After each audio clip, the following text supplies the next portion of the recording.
ഹരേ കൃഷ്ണ. ഇത് ഗുരുവായൂരിൽ നടന്നതാണ്. അവിടെ മേൽശാന്തിക്കുണ്ടായ ഒരു അനുഭവമാണിത്.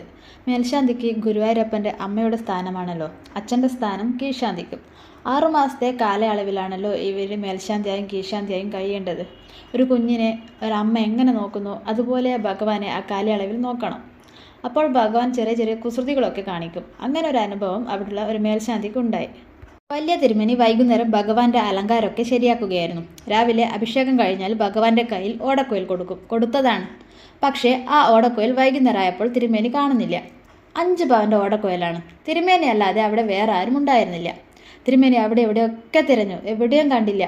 അപ്പോഴാണ് കൊച്ചു തിരുമേനി അവിടേക്ക് വിളക്ക് കത്തിക്കാൻ വരുന്നത്. അപ്പോൾ കരയുന്ന വലിയ തിരുമേനിയെ കണ്ടപ്പോൾ കൊച്ചു തിരുമേനി ചോദിച്ചു, തിരുമേനി എന്തിനാണ് കരയുന്നത്? അപ്പോൾ വലിയ തിരുമേനി പറഞ്ഞു, ഭഗവാന്റെ ഓടക്കുഴൽ കാണുന്നില്ല. അപ്പോൾ വലിയ തിരുമേനി ഭഗവാനോട് പ്രാർത്ഥിക്കുകയാണ്, കൃഷ്ണ, ഗുരുവായൂരപ്പ, ഞാൻ 5 പവൻ്റെ ഓടക്കുഴൽ ഭഗവാൻ വാങ്ങിത്തരാം.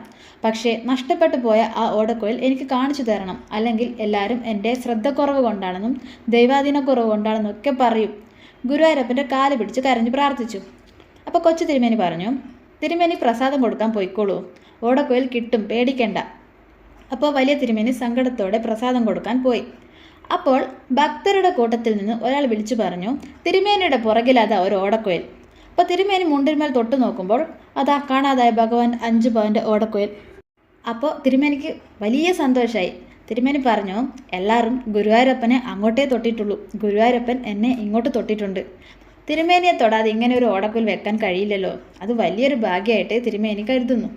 തിരുമേനിയോട് ഒരു ചെറിയൊരു കുസൃതി കാണിച്ചതാണ്. 6 മാസക്കാലം തൻ്റെ അമ്മയല്ലേ തിരുമേനി, അപ്പോൾ അമ്മയോട് കാണിച്ച ചെറിയൊരു കുസൃതി.